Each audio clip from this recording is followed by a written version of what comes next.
Hello everyone, this is Bushra Khan. Welcome to RNN podcast. नाजरीन, आज का पॉडकास्ट सेशन बहुत इंटरेस्टिंग होने जा रहा है। आज हम कोई नॉलेज शेयर नहीं करने वाले, किसी टॉपिक या किसी टैबू के हवाले से अवेयरनेस नहीं फैलाने वाले, पॉलिटिकल नॉन पॉलिटिकल डिबेट में नहीं पढ़ने वाले, एंटरटेनमेंट की भी बात नहीं है, लेकिन बात होगी कुछ आर्ट और कल्चर के हवाले से, सकाफ़त के हवाले से। शायरी की दुनिया में जाएंगे, कुछ ऐसी पोइट्री की बात करेंगे जो हमें वहाँ पे लेके जाती है जहाँ पे डीप थॉट्स हमारी तभी आती है जब हमें कोई सुकून वाली जगह मिल जाए या हम अपना मी टाइम जो है एंजॉय कर सकें। क्योंकि यूजुअली जब शायरी की दुनिया में आप जाते हैं, जब शेर व शायरी आप पढ़ते हैं, पोइट्री को आप अपने साथ रिलेट करते हैं, अपनी ज़िंदगी के एक्सपीरियंसेस को पढ़ते हैं या रिलेट करते हैं, या लिखने वाले अपनी आप बीती उसमें डाल देते हैं, तो वो एक अलग ही अंदाज़ होता है। उसको पढ़ने का, सुनने का एक अलग ही चार्म है, एक अलग ही मज़ा है। तो आज उस पर बात करेंगे। मेरे साथ एक बहुत ही ख़ास मेहमान मौजूद हैं। स्टूडेंट हैं, कहा जा सकता है कि यंग पोइट है। बहुत ही छोटी उम्र में उन्होंने शेर व शायरी करना शुरू की। मैं ये जानूँगी, मुझे ये क्यूरियोसिटी है कि उन्होंने सबसे पहली अपनी नज़म या सबसे पहला अशार कब लिखा या आमद कब हुई। स्टूडेंट हैं, फोरेंसिक साइंस पढ़ रहे हैं। शेर व शायरी की दुनिया में किस तरह से पहुँच गए, ये सफ़र कैसे शुरू हुआ, ये जानेंगे। मैं बात कर रही हूँ मिस्टर सैयद अवैस हुसैन बुखारी की। अस्सलाम वालेकुम। वालेकुम अस्सलाम। क्या हाल है आपके? अल्हम्दुलिल्लाह, मैं ठीक हूँ, आप बताएं। ठीक, बहुत शुक्रिया, आपने टाइम निकाला। एज ए स्टूडेंट बहुत मुश्किल होता है कि क्लासेस को आप साथ साथ क्लासेस लेके चल रही हैं, फिर आपकी ज़ाहिर है मसरूफियात होगी, लेकिन जब हमें ये मालूम हुआ कि आपका ताल्लुक़ शायरी से है, अशार लिख डालते हैं आप न जाने कितने, और शेर व शायरी करते हैं और ज़बरदस्त किस्म की, तो हमने सोचा वाई नॉट हम नाज़रीन के साथ आज शेयर करें, ज़रा एक चिट चैट सी हो जाए। अब वैसे ये बताइए, आप ऑलरेडी इतने यंग हैं अभी, तो सबसे पहला अशार या सबसे पहले आमद कब आई, किस उम्र में? गुफ्तगू का आगाज़ मैं मोहसिन नकवी साहब के एक शेर से करूँगा कि तमाम हमद है उस खालिक अज़ल के लिए, सुकून झील को देता है जो कमल के लिए। मैं उनके नाम से करता हूँ इब्तदाए कलाम, वो जिनके नाम फरिश्तों ने भी संभल के लिए। क्या बात है। मैंने बेसिकली अपनी शायरी का आगाज़ 9th क्लास में किया था, क्योंकि मैं शौक़ था शुरू से, मैं शायरी सुनता था, पढ़ता था। दैन सीखी, मेरी उस्ताद हैं तजदीद कैसर साहिबा, तो 9th क्लास से फिर लिखने का आगाज़ हुआ इस सफ़र का, और अल्हम्दुलिल्लाह ये कामयाबियों पे ये सफ़र जारी है। Very nice. लेकिन ऑफ द रिकॉर्ड आप बता रहे थे कि इंसान सिर्फ या तो शायर हो सकता है, और दूसरा जब एक बच्चा पैदा होता है तो या वो शायर होता है या वो इंसान होता अच्छा, यानी कि और कोई ऑप्शन ही आपने छोड़ी। है। नहीं, हमारे नज़दीक और कोई ऑप्शन नहीं अच्छा, है। ऐसा क्यों आपको लगता है? देखें, शायर बना नहीं जा सकता। शायर या होता है या नहीं होता। आप सीख सकते हैं, आप कारीगर हो सकते हैं, क्राफ्टिंग समझ लेंगे, लेकिन एक जो कुदरती सलाहियत है या एक वो जो सोच है वो हर इंसान के अंदर नहीं हो सकती। और ये आपने वो खुदा है, की अता है। No doubt. सो पहला शेर, वो पहली आमद, क्या सिनेरियो था, क्या देख रहे थे, किस तरह से लिख डाला?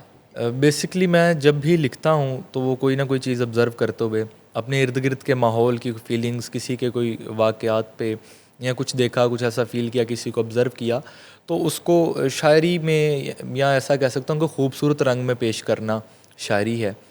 तो कोशिश होती है कि अगर कुछ ऐसा एक्सपीरियंस किया है तो उसको शायरी के रंग में लोगों के सामने पेश कर सकूँ। मेरा पहला शेर था कि दरिया पलट के सारे ही नहरों में आ गए, कच्चे मकान वाले भी शहरों में आ गए। उसने कहा अवैस मोहब्बत नहीं मुझे, हम सुनने वाले लोग थे बहरों में आ गए। क्या बात है, ज़बरदस्त।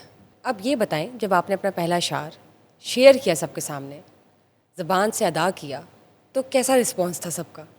रिस्पॉन्स बहुत अच्छा था, स्पेशली फैमिली वाले सपोर्ट करने वाले थे, और घर में माहौल भी कुछ इल्म अदब के हवाले से बहुत अच्छा था शुरू से। ये माहौल का क्योंकि बहुत असर होता है आपके ऊपर, अगर आपको लोग डीमोटिवेट करते हैं तो वो जाहिर सी बात है आप उस चीज़ से दूर हो जाते हैं। लेकिन तमाम दोस्त अहबाब ने, घर वालों ने इस पे हमेशा मोटिवेट किया, सो सपोर्ट मिलती आई है इसके ऊपर। तो जब वो पहला उन्होंने सपोर्ट किया तो मैंने कहा ये चले अच्छा काम है, इस पर अप्रिसिएशन मिल रही है, तो वो फिर इस तरह से वो काम जारी हो गया। जब शेर लिखना, गज़ल लिखनी, नज़म लिखनी, सुनाना और उस पर अप्रिसिएशन मिलनी। क्या बात है। फैमिली में भी कोई है जिसको लगाव है आर्ट्स कल्चर से, शेर व शायरी से? मेरे वालिद साहब वो पंजाबी अशार लिखते भी हैं और काफ़ी इल्म भी रखते हैं इस हवाले से, मौसीकी का और शायरी का। तो यानी कि उन्हीं से आप में ट्रांसफ़र हुआ ये, हाँ, कहा कहा जा जा सकता है, सकता कहा है। जा सकता है। सो अवैस, शेर व शायरी की दुनिया में आपको क्या लगता है कोई कंपटीशन चल रहा है? आजकल तो हर कोई जो है अपनी, ठीक है, आमद भी है, ज़बरदस्त वर्डिंग है, कम्युनिकेशन है, डिलीवरी है, चॉइस ऑफ वर्ड्स है, और एक अंदाज़ है, एक पूरी लिटरेचर है, एक पूरी साइंस है इसकी। आपको लगता है कि जो हमारी सोसाइटी में शायर मौजूद हैं आजकल के ज़माने में, वो वाकई जेन्युइन है, अप टू द मार्क है, डिज़र्विंग है, उनको ये टाइटल मिलना चाहिए? देखें, मैं किसी को ये तमगा तो नहीं दे सकता कि वो शायर है या नहीं है, लेकिन हमारे यहाँ जितने भी जदीद नौजवान लड़के लिखने वाले हैं, लिख रहे हैं, वो बहुत अच्छा लिखते हैं। कंपटीशन में इनके दरमियान मुकाबला नहीं करवाया जा सकता, ठीक है। हर कोई अपने अंदाज में लिखता है, हर एक का एक अपना स्टांस है, कोई बहुत बोल्ड स्टांस में लिखता है, कोई क्लासिकी में बहुत अच्छा लिखता है। तो ये कहना कि उसका शेर है या नहीं है, या उसको शायर कहना चाहिए या नहीं कहना चाहिए, मेरे ख़्याल से इसका हक़ उसके ख़ुद के अलावा किसी के पास भी नहीं है। सो जब आपने अशार डिलीवर करना होता है, महफ़िल में बैठ के अदा करना होता है मुशायरों में, तो क्या कोड ऑफ एथिक्स है, क्या तरीका है, क्या त्यौहार होते हैं, क्या कस्टम्स हैं? देखें, मुशायरों में इस कदर होता है कि हमने ऑडियंस के दिल के साथ खेलना होता है, जो सच्ची बात है। तो वहाँ पर आप ये देखें, शायर एक दरवेश फ़कीर आजिज़ बंदा होता है। आवाम शायद जिस तरह उसे सोच रही हो वैसा नहीं है। शायर एक सादा सा बंदा है आपकी तरह, जिसने आना है, जो लिखा है वो आवाम के सामने पेश कर देता है। बात जो दिल से निकलती है, असर रखती है, सारा कमाल उस बात का है। क्या बात है, ये भी आपका अपना लिखा डाला है? नहीं, ये मेरा नहीं है, लेकिन किसी लेकिन शेर आप का मिसर है। ज़बरदस्त। अवैस, जब एक इंसान शेर व शायरी की दुनिया में आता है तो वापस नहीं जा सकता, और जो आता है वो इतनी आसानी से नहीं आता, कुछ ना कुछ तो उसके साथ पीछे कि माजी की कुछ कहानियाँ होती हैं जो जुड़ी होती हैं। अगर मैं आपसे पूछूं कि आपने मुझे बताया कि आप रोमांटिक शेर व शायर भी लिखते हैं, इसके साथ साथ दुखी, दर्द भरी, कुछ भी ऑनरा, डिफरेंट ऑनरा होते हैं, मज़ाहिया भी होते हैं। पहली दफ़ा दिल कब टूटा, किस उम्र में? नहीं, दिल नहीं टूटा। और दिल टूटने का खैर इससे कोई ताल्लुक नहीं है शायरी से, ये हमें लेकिन बदनाम कहा किया तो गया। जाता है, ऐसा नहीं, वो पॉसिबल नहीं है कि जब तक आप उस कैफियत में ना हो तो आप नहीं लिख सकते। नहीं, वो हमें बदनाम किया जाता है। हाँ, ये कहा जा सकता है कि दिल टूटने के बाद या इन फीलिंग्स को एक्सपीरियंस करने के बाद इंसान उन चीज़ों को ज़्यादा अच्छे से पेश कर सकता है। लेकिन दिल टूटने से कोई शायर बना है, ऐसा तो मैं दिल टूटने से आपके सामने बैठा हूँ, मैं दिल तो टूटने आपने से शायर नहीं बना। पहला ब्रेकअप सॉर्ट ऑफ योनरा जो आपका शेर व शायर का है, वो कब लिखा, किस उम्र में? वो स्टार्ट से ही, मैंने स्टार्ट हिजर से, हिजर यानी बिछड़ना, उसी से किया था, क्योंकि मैं अपने इर्द गिर्द सोसाइटी में लोगों को देख रहा था। मेरी ज़्यादा शायरी जो डिपेंड करती है वो मेरी अपनी पर्सनैलिटी पे नहीं है। वो जैसे आप हैं, कोई और होगा, उनके मामला देखे हैं तो उसके ऊपर मैं लिखता हूँ। और आर्ट नाम है कि आपका इन्वायरमेंट जो है वो आपके लिए आर्ट क्रिएट करे। तो इसी तरह अब देखें, एक शेर है मेरा प्लीज़। कि उसको लगा था हिजर भला क्या बिगाड़े है, फिर उसके पास अवैस बुखारी नहीं रहा। अब इसका क्या बात है। हकीकत में ताल्लुक़ नहीं है, लेकिन किसी की स्टोरी सुनी, किसी से कुछ सुना, मुआशरे में होता देखा, तो उसको अपने अंदाज में पेश कर दिया, जैसे वो मेरे पे बीत रही है। हर आर्टिस्ट, हर शायर, हर इंटेलेक्चुअल जो बंदा है वो बहुत सेंसिटिव होता है, वो बहुत नाजुक होता है इन मामलात में, एहसासात में, जज्बात में। तो वो उन एहसासात को ख़ुद पे तारी कर लेता है। मिसाल, मैं अगर किताब भी पढ़ता हूँ तो मैं उस किताब को ख़ुद पे तारी कर लेता हूँ। तो इस वजह से फिर जब हम उस कैफ़ियत को बयान करते हैं तो वो ऐसा लगता है कि जैसे हमारी ही कैफ़ियत है। तो मोहब्बत पे कभी गज़ल लिखी है आपने? बहुत सी गज़लें हैं मेरी मोहब्बत पे। जब मैं रोमांस पे या मोहब्बत पे तो लिखता चलिए हूँ कोई गज़ल शेयर करें। तो अच्छा, इसके लिए को समझने के लिए ना आपको नेचर के बड़ी ज़रूर नेचर का नॉलेज होना है, क्योंकि मेरा अक्सर रोमांटिसिज्म पे जब लिखता हूँ तो नेचर बहुत इन्वॉल्व होती है। अब एक गज़ल है कि कोई तितली ख़बर नहीं लाई, कोई तितली ख़बर नहीं लाई, आज क्या गुज़री है चंबेली पर, पहली पहली बहार आई है, फूल खिलने लगे हथेली पर। और चंद अशार कुछ यूँ है कि ख़बर नहीं कि कहाँ कौन क्या ज़रूरी है, ख़बर नहीं कि कहाँ कौन क्या ज़रूरी है, मगर बिछड़ते हुओं को खुदा ज़रूरी है। हमारा हाथ पड़ा था किसी ने पिछली शब, यही कहा था कि माँ की दुआ ज़रूरी है। क्या बात है, और ज़बरदस्त। मैं अक्सर दोस्तों के ऊपर मेरी जो शायरी होती है वो रिलेट करती है। एक गज़ल है कि नसीब अपनी जगह अपनी अपनी जा है दोस्त, नसीब अपनी जगह अपनी अपनी जा है दोस्त, हमें तुम्हारी खुशी है हमारा क्या है दोस्त, और हमारे पास कम अज़ कम तुम्हारी याद तो है, हमारे वास्ते ये भी बड़ी अता है दोस्त।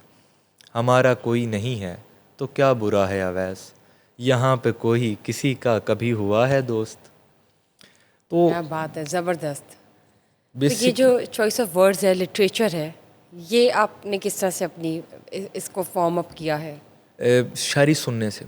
जब भी मैं नौजवानों के लिए ये बात कर रहा हूँ जो राइटर्स लिखते हैं या लिखना चाह रहे हैं, कि जब आप शायरी की तरफ आना चाहते हैं ना, तो आप शायरी को सुनें, ज़्यादा से ज़्यादा सुनें, ताकि आपकी वोकैब बेहतर हो, ताकि आपकी अदायगी बेहतर हो, ताकि आपको पता चले कि इन हरूफ की क्या आवाज़ इस्तेमाल करनी है टेक्निकली। देन आप उसको पढ़ें।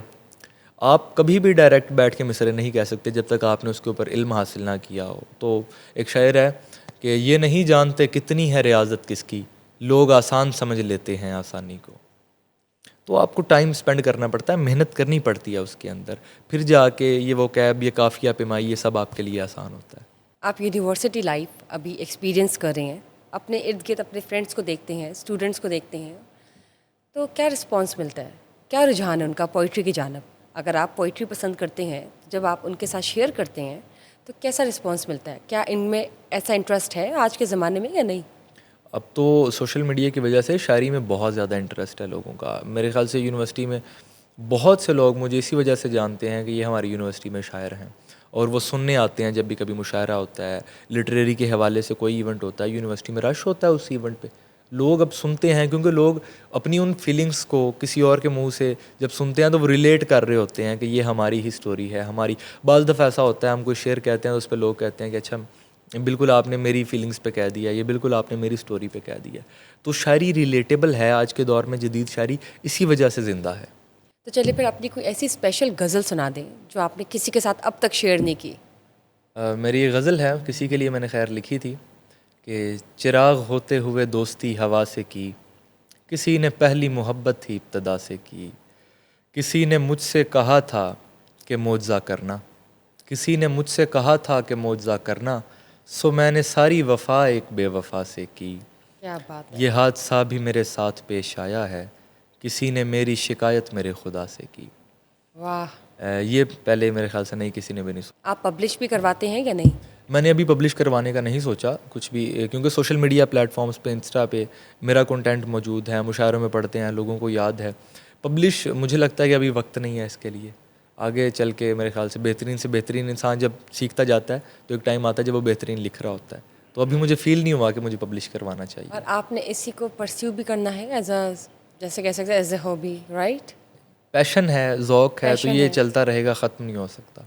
और शेर व शायरी के अलावा ज़ाहिर है अगर आपको लिखने का शौक़ है तो आप बाकी ऑनर्स में भी अपना इंटरेस्ट शो करते जी, जी, होंगे। तो पाकिस्तान को अगर हम देखते हैं, पाकिस्तान के मौजूदा हालात को देखते हैं, तो कोई अशार ज़रा कह डालें।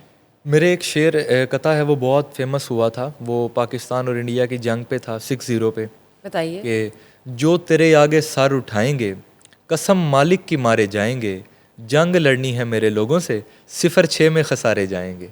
क्या बात है, वेरी नाइस। तो ये उस वक्त पाकिस्तान के लिए लिखा था, और बहुत लोगों ने मोहब्बत की, पसंद किया इस शेर को। दोस्तों के लिए भी लिखी है? ज़्यादा कलाम मेरा दोस्तों के लिए। क्या क्या वजह? दोस्तों ने साथ नहीं सही निभाया या मोहब्बत में लिखे उनकी?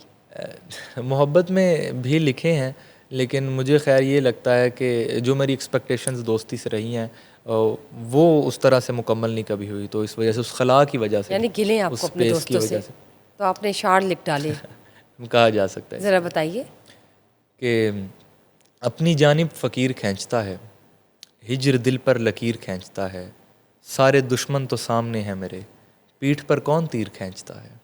और एक गज़ल थी कि बुझा चिराग दिए हमने आज़माने को, तू सबसे आगे हुआ आस्तीं चढ़ाने को, ये तेरा तीर तो अच्छों को मार देता था, ख़राब किसने किया है तेरे निशाने को। वो शख्स मेरे कबीले का मीर सादिक था, जो कह रहा था हकीकत तेरे फसाने को, जो बात तुझको बताई थी राजदारी में, वो बात किसने सुनाई थी फिर ज़माने को। क्या बात है! तेरे अलावा भला किसको दस्तरस इतनी, जला के कौन गया मेरे आशियाने को।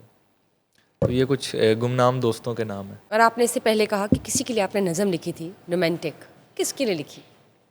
खैर मैं नाम तो नहीं लूँगा, अव्वल तो ज़रूरी है मोहब्बत, लेकिन इज़्ज़त नफ्स का नुकसान बहुत होता है। ये मेरे उस्ताद का शेर है। मोहब्बत तो हर एक को होती है, लेकिन कुछ एक शेर है जो मैंने बड़े दिल से लिखा है और मेरा पसंदीदा है कि नहीं मुश्किल उसे इस भीड़ में पहचानना प्यारे, नहीं मुश्किल उसे इस भीड़ में पहचानना प्यारे, मैं उसके जिस्म से आती हुई खुशबू से वाकिफ़ हूँ। क्या बात है। फैमिली पे लिखी कभी, फैमिली मेंबर्स पे या माँ पे या बाप पे? अब्बू के लिए एक पंजाबी बोली लिखी थी कि अर्ज़ कीजिए।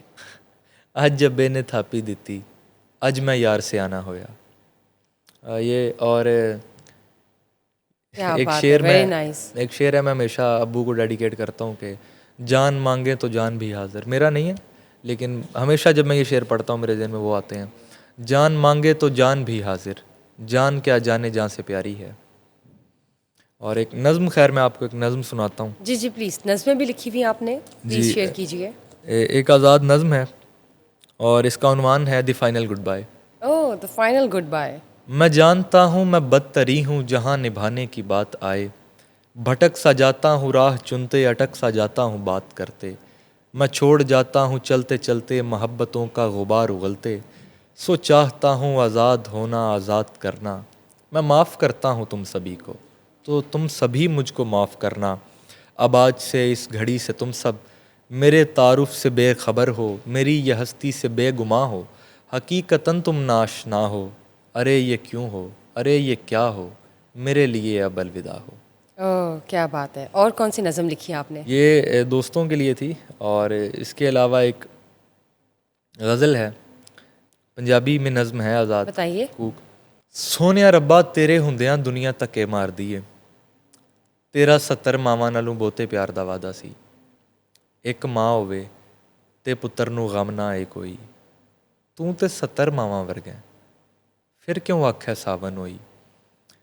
ਸੋਹਣਿਆ ਰੱਬਾ ਦੱਸ ਹਾਂ ਮੈਨੂੰ, ਕਿਉਂ ਹੈ ਜਿੰਦੜੀ ਕੱਲੀ ਰੋਈ, तेरे ਹੁੰਦਿਆਂ जग ज जितया, हार मेरी नहीं तेरी होई। ज़बरदस्त, खूबसूरत नज़म। ये बताइए कोई ऐसा जो पढ़ते हुए या शेयर करते हुए आपका दिल भारी हो जाए? एक मेरा कथा है कि एक ही ख्वाब देखना हर शब, उसकी ताबीर ढूंढते रहना, क्या अजियत है तेरी आंखों में, अपनी तस्वीर ढूंढते रहना। बाज़ दफ़ा ऐसा होता है, कुछ अशार ऐसे होते हैं जो आप पर कैफियत तारी कर देते हैं। अच्छा, वो क्यों?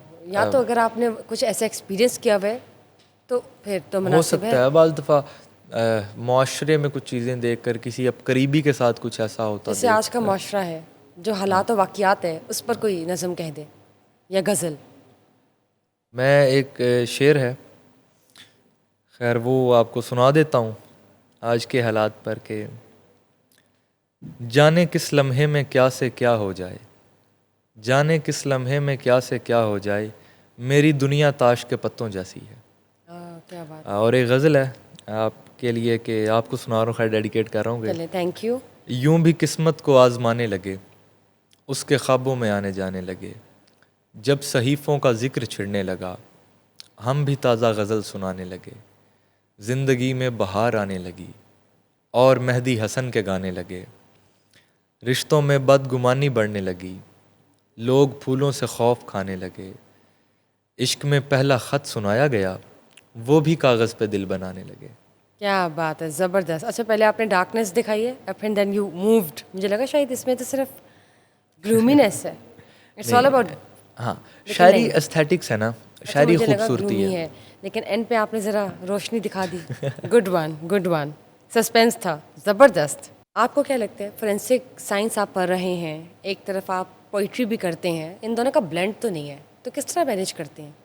फोरेंसिक्स मेरा शौक़ था, बहुत पक्का शौक़ था। मैं बारहा ये कह चुका हूँ कि मैं शर्लॉक होम्स का फ़ैन हूँ, तो इस वजह से मुझे इन्वेस्टिगेशन, मिस्ट्री, थ्रिल का शौक़ था, तो मैं जैसे फोरेंसिक्स वो की तरफ एक आया हूँ। सीआईडी था, उसमें फोरेंसिक लैब बिल्कुल, थी। सीआईडी की ज़बरदस्त। तरह या सीरियल किलर कहीं केसेस वो जो तो नहीं होते हैं देखते थे वैसे। आप? नहीं, सीआईडी नहीं मैंने देखा, शर्लॉक होम्स देखा, हॉलीवुड देखा है, बॉलीवुड मैंने नहीं देखा आज तक। तो इस वजह से इंटरेस्ट था, और शायरी तो फिर अता है, जब पता चला कि ये अता हम पे है तो उसको यूटिलाइज़ कर लिया। बहुत अच्छी बात है वैस कि आप इतनी यंग एज में इतने खूबसूरत अंदाज में इतने प्यारे तरीके से मैनेज कर रहे हैं और लेके चल रहे हैं अपने आप को एज अ पोइट। गज़लें लिख रहे हैं, नज़में लिख रहे हैं, शार कह डालते हैं डिफरेंट जॉनरास पे, पाकिस्तान, सोसाइटी, माँ बाप, फैमिली मेम्बर्स, दोस्त, अहबाब, और आप प्रॉपर ऑब्जर्वेशन और एनालिसिस के बाद अपने इशार जो है वो लिख कर ज़ुबान से अदा करते हैं और लोग इसको सराहते हैं। आपने पाकिस्तान इंडिया का जो शेयर किया वो ज़बरदस्त, 60। जी। जो इस वक्त शायरी की दुनिया में आना चाहते हैं या कोशिश कर रहे हैं या आ चुके हैं, कुछ एडवाइस करना चाहेंगे उन्हें? जो नौजवान आना चाहते हैं या लिख रहे हैं, लिखना चाहते हैं, उनके लिए यही कहूँगा कि आप शायरी सुनें। सबसे पहले पहला स्टेप है, ज़्यादा से ज़्यादा शायरी सुनें। उसके बाद आप शायरी पढ़ें ताकि आपको अदायगी का पता हो। देन आप पढ़ें उसको, उसके बाद आप लिखना शुरू करें। आप ऐसे नहीं आ सकते। आपको अगर कोई डिग्री करनी है, कुछ भी करना है, उसके लिए आपको सीखना पड़ता है, पढ़ना प्रैक्टिस पड़ता है, चाहिए। प्रैक्टिस करनी पड़ती है। और एक शेर मैं आपको खैर उस मेरे ज़हन में आ गया इस बात के दौरान के, किसके कहने पे फेर ली आँखें, किस लिए तूने बेवफाई की, मेरे खालिक तेरा तो बनता था, हम पे बंदों ने क्यों खुदाई की। क्या बात है। और एक के कुछ भी परमानेंट नहीं है दुनिया में, उस पे था कि वस्ल उदासी का हल नहीं साहिब, ज़िंदगी तो अटल नहीं साहिब, वक्त रहता नहीं कभी यकसां, आज है और कल नहीं साहिब। क्या बात है, डीप, ज़बरदस्त रियलिटी बता रहे हैं आप। Amazing. Thank you for being here always. Best of luck. Thank you so much. Thank you guys for watching us. उम्मीद है कि आपको पसंद आया, और अगर आपके जहन में भी, आपको भी अगर आफत होती है या आप शेर या अशार लिखते हैं, गज़लें लिखते हैं, नज़में लिखते हैं, तो हमारे साथ ज़रूर शेयर कीजिएगा। हम वो पॉडकास्ट सेशन में शेयर करेंगे। Thank you once again. Bye bye.